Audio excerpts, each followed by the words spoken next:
Book 3, Chapter 5. How an Hereditary King May Come to Lose His Kingdom.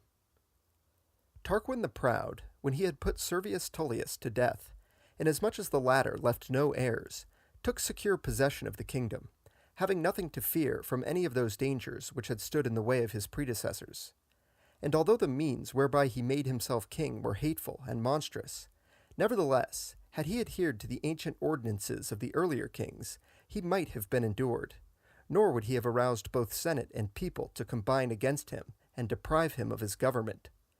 It was not, therefore, because his son Sextus violated Lucretia that Tarquin was driven out, but because he himself had violated the laws of the kingdom, and governed as a tyrant, stripping the Senate of all authority, and bringing everything under his own control. For all business which formerly had been transacted in public, and with the sanction of the Senate, he caused to be transacted in his palace on his own responsibility, and to the displeasure of everyone else,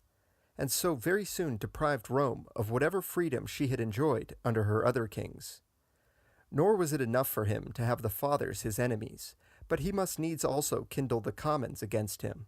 wearing them out with mere mechanic labors, very different from the enterprises in which they had been employed by his predecessors, so that when Rome overflowed with instances of his cruelty and pride, he had already disposed the minds of all the citizens to rebel whenever they found the opportunity. Wherefore, had not occasion offered in the violence done to Lucretia, some other had soon been found to bring about the same result. But had Tarquin lived like the other kings, when Sextus his son committed that outrage, Brutus and Collatinus would have had recourse to him to punish the offender, and not to the commons of Rome. And hence let princes learn that from the hour they first violate those laws, customs, and usages under which men have lived for a great while, they begin to weaken the foundations of their authority.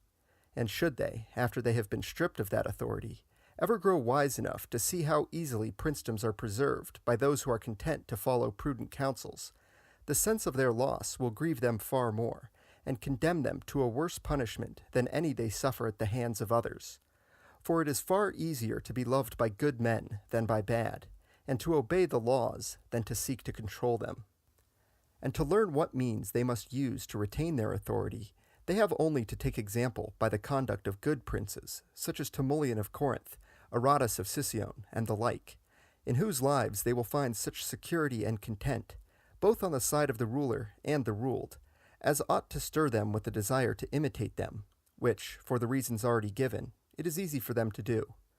For men, when they are well governed, ask no more, nor look for further freedom, as was the case with the peoples governed by the two whom I have named, whom they constrained to continue their rulers while they lived, though both of them sought repeatedly to return to private life.